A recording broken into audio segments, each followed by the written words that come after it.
from Shamila. How do you as women of colour, and in particular Muslim women, navigate through the racism and at times Islamophobia you face internally within political parties and externally, i.e. online? And that's something that you've already touched on, Hina, but I just wondered if anybody wanted to take that one.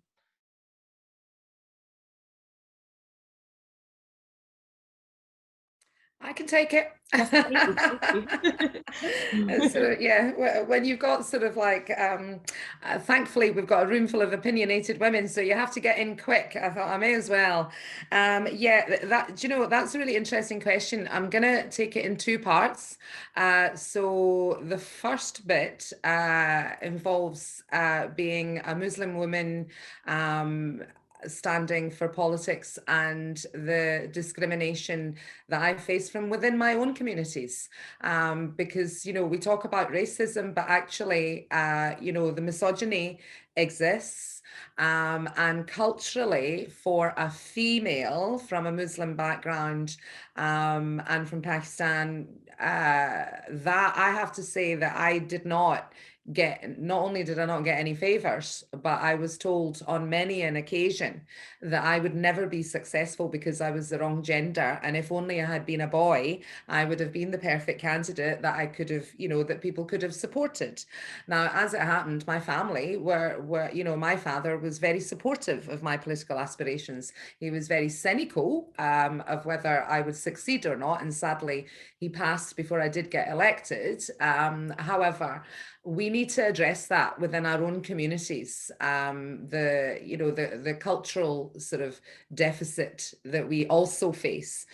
Looking outwardly, I think in the Scottish Parliament, from what I've seen at the moment, it's a pretty much cross-party approach on Islamophobia and tackling that. Prior to my election, obviously, Anas Sawar and Hamza Yusuf, they were very, very supportive of each other. So if they were feeling Islamophobia or, you know, getting it, or if it was an issue, they did it as a cross-party approach. And I think that that is an excellent way. Party politics does not come into Islamophobia or any other hate crime, as far as I'm concerned. So we should be united in tackling that. I think that was it. I don't think I've missed anything there, but if I have, I'm sure one of my wonderful colleagues will fill that bit in. Thank you. I hope that was helpful. Brilliant. Thank you so much. Fatima? I'm wary of time, so I'll try and be very quick. So obviously I'm visibly Muslim, and that has had a significant impact during the selection process as well, because I've also heard comments, oh, will she be able to represent us? And that's simply because I have a head covering on. And, you know, it's also not, the head covering is a choice, so I believe, and not all Muslims wear it. My sisters don't. It's just me and my mum and my family, and I've got 4 sisters who don't. So it's a choice as well. And I've had all these comments, oh, she won't be able to represent us. We need a candidate who can represent us. And I think that's gone back to the point that I mentioned at the beginning, that I've, and this is about me as an individual. I'll speak about myself. I care about more. I care about the same issues as you do. I care about whether I have a roof over my head. I care about whether I'm going to eat the next day. And I feel that I had to work extra hard to make my points on these issues. I felt going into meetings, I had to over-prepare. Going into hustings, I had to over-prepare, just so people know that I am more than just the scarf I'm wearing, that I'm not stupid, I'm educated, I care about the same things as they did. So that's a sad reality. Is exactly what I still need to do these days. I need to make it clear, look, I care about these stuff. I do it all the time. It's like, it's almost an everyday occurrence that I'm not just an equalities activist. I care about everyday things. So I do that. I have to over prepare. It sometimes takes its toll on you. So I think a way to get through it, how I navigate it, is make sure you have a great support network behind you. Also seek out support from people who are going through the same thing, because I think that's really kept me sane. Because sadly for now, it's not something that I can get away with not preparing or not making very strong views on other issues. That's a reality I'm facing. I'm trying not to sugarcoat it, but I also don't want to put you off, because I'm here today, and that's because you can navigate it, you can get through it. And until things change, until the day that we can stand up and be taken seriously and not just looked at as some symbol of something that apparently they think no one can connect with, just make sure you have that support network behind you. That's the number one thing I'll say to everyone. Brilliant. We might have time for one. Hina and Natasha. Very quickly, I just want to add to everything that everyone said, but don't back down on who you are. It's so important to be proud of your background, of your culture, of your religion. And I got advice to change my name. Don't ever do that. Be proud of who you are, and people will recognize the worth that you have, especially if you're working hard for your communities. So I think with myself, there's been quite a lot of confusion in Wales because not many people know what I am. So I should have perhaps told everyone in the beginning. So my dad was born in India. My mom was born in Pakistan. So I'm kind of an ethnic mix, as most people might see it as. But my religion has sort of been a focus by a lot of people. There are 3 Google searches that have been the most. What's my religion? Am I married? Do I have children? So just one thing, I just want to reiterate what the other lovely ladies have mentioned prior to me. I don't want to sugarcoat it for any of you, but being a woman of color, be prepared to work harder than everyone else. Be prepared that you are going to have to prove yourself over and over again that you are capable of doing that job. People may not overtly ask you, but they will always question. If you falter slightly, everyone will pick up on it. They may not say it to your face. And in politics, let me be very frank with you, it's very few friends you'll have. You'll have plenty of people there ready to stab you in the back when you're not looking. It sounds very bad and it may sound very negative, but I just want to, many of the ladies here in the panel, I'm sure, are aware of it. You know that there's fierce competition. And if you move slightly, there'll be 10 people ready for your job in 5 minutes. So for those of you who are interested in politics, for those of you who are concerned about your religion, I'm not going to lie, we live in a society now where there's a lot of hate, particularly on social media, targeted towards women and men who are of Muslim, Sikh, Hindu, different backgrounds, different religions. And unfortunately, it is rife. But what I should say, and I know that all parliaments across the country are making a conscientious effort to try and work to curb it and support those members in power. So if you are contemplating getting into power, please, or getting into government, sorry, or getting into politics on whatever level, please don't think you're going to be completely isolated on your own. There are going to be support avenues for you. So let me give you that reassurance as well. But at the same time, be prepared for a lot of headache and hassle based on your religious beliefs, based on your political views. Unfortunately, it's something that does come with the territory as well. But it's also very important that you remain resilient. As Hina said, don't back down, don't change your name, don't change the fact that, like Fatima said, if you wear a headscarf, don't take it off if you don't want to. Ultimately, you are you ultimately, and that's what people are going to be voting for. That's what people will put their faith in. And if you're set in your ways, if you want to carry on, if you want to achieve, trust me, no one and nothing can stand in your way, not even your religion, when it comes to becoming a good politician. Do you notice that when you are selected for a task that you've been selected for the sake of box ticking? So this is around, tokenism. Maybe, for example, you'll be asked to be in a picture, but when it comes to be giving a particular case or be given a particular promotion, then you're never considered for those, but you are considered for the very visible aspects of being somebody, a woman of color in politics, and being elected. Would anybody like to come in and comment on that? Yeah, I've got funny stories on that, I have to say. Every time there's a photo, I go, right, where are the brown faces? It's so true. It's very, very clear that that happens. But we're in a place right now where that has to happen, unfortunately. There aren't enough brown and black faces in the photos, and we need to push them forward. We need to make sure that they're heard. But yeah, it gets a bit frustrating and annoying when it's people from a certain background that are the people in charge of diversity, or talking about, oh, you're a woman, let's talk, you can do the issues on women. And of course that happens. When they're talking about people of us, like of color, so backgrounds, all of us on this call, do you sometimes feel like you're not there? And that's why I say, well, I'm going to push to the front. I'm taking myself right to the front. Give me that placard, because I want to see me on the front. And by the way, on the Brexit march, I was with your leader once, guys, and it was interesting because they were asking for my leader and he was nowhere to be seen, but he was in another event. But all jokes aside, I just think we need to just be bold, just like we teach our kids, in education, whatever you believe in, go to the forefront. Don't be shy. Give your voice, because there's someone there that represents, you're going to represent them, and be that voice. And we're already minority ethnic, so always just push forward. I know it's hard, but if we don't do it, who's going to do it for us? I have particular examples, and this always happens maybe with television interviews or something. Maybe they just want to tick a box, make sure they have a Black person speaking. I do a lot of radio and television interviews, and they just, so they call, when they call me, it's got nothing to do with my expertise or whatever, and maybe they might have someone on, a non-Black person, but that person, that's my expertise. And I know for a fact, I'm not trying to sound whatever, but I know for a fact I know more than them on that topic, especially when I've actually studied that topic. And I'll be like, sorry, this is not my field, but if you want me to speak on this, then yeah, I'll absolutely come on. And it has worked once, because then they called me and they're like, okay, the other person's dropped out, can you come in and speak on this? And that has actually happened before. But it's not always easy to call it out, because sometimes you feel you're on your own, especially some environments I haven't called it out when I wish I did. I'll go home and kick myself. And that's because I felt too afraid. I'll be like, maybe no one will back me up. So that is the reality. So I think over time we need to build confidence and just look out for allies wherever we go. Sadly, that's what we have to do, but there will be people out there. With regards to dealing with racism in the moment, how do we do that? Whether that is you are in a selection meeting and one of the people interviewing you says something and you're just like, or you're speaking to a reporter, or indeed one of your constituents, and they say something that's racist. How would you deal with that at that moment, in that moment?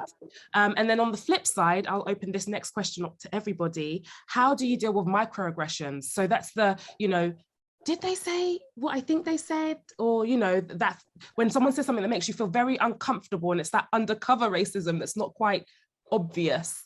So I will leave you to answer those. So dealing with racism in the moment, that's a hard one, because every set of circumstances is different. And it also depends, I have to say, on a selfish point of view, on what kind of day I've had as well. And that can either work for you or against you. It can either get that fire in my belly, where I'm quite quick and quite sharp to say, actually, that's unacceptable, and I'm not tolerating that. And then there'll be other times where I think, actually, I'm going to pick my battles here. I'm going to let that one slide.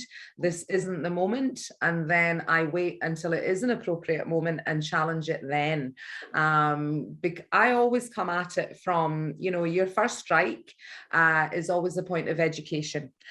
So that's my default position, is that, you've made a mistake, you've made an error of judgment, it happens.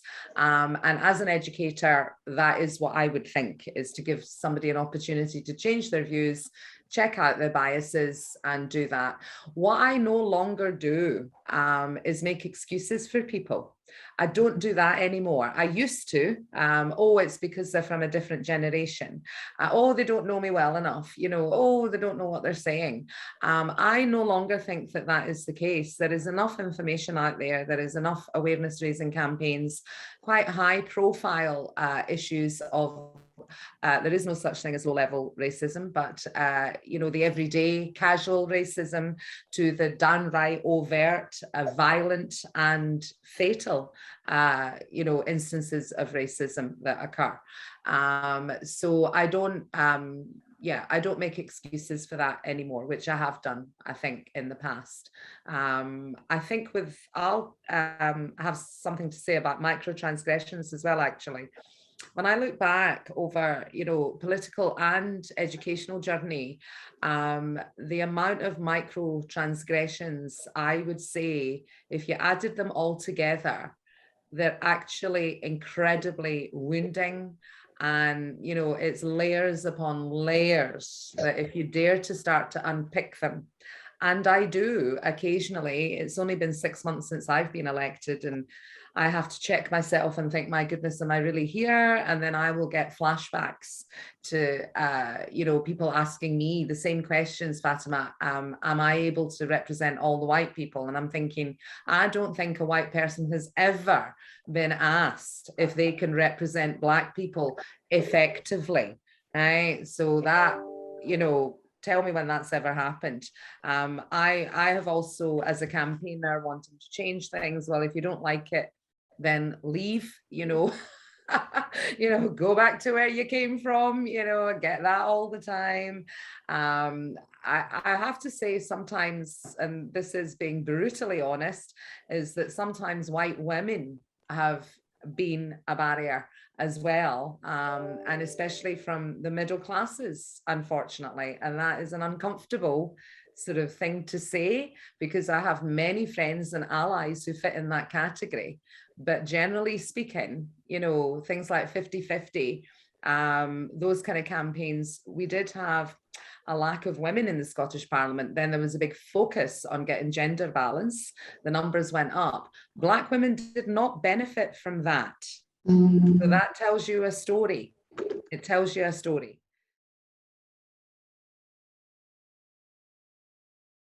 One of the questions that's come through is, how do we increase resilience during our political journeys when we have, and you know, how do we deal with racism and how we process it, but also how do we build that resilience that we need to get us through what can be quite tough at times?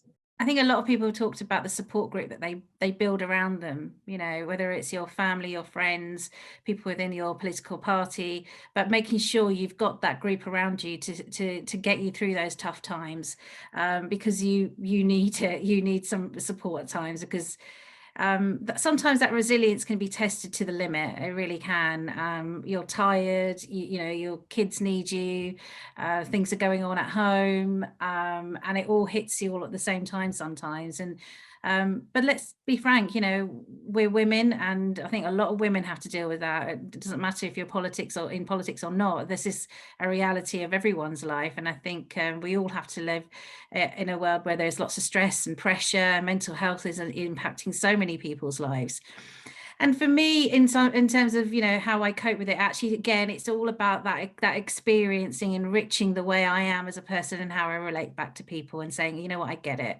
And all of us have been through a really, really tough time and difficult time, and being able to, you know, say to people that you understand what they're going through because you've had something similar is really, really important. So for me, resilience is just part of it. It's part of what we have to get through. And I'm really grateful that I have got a very patient husband.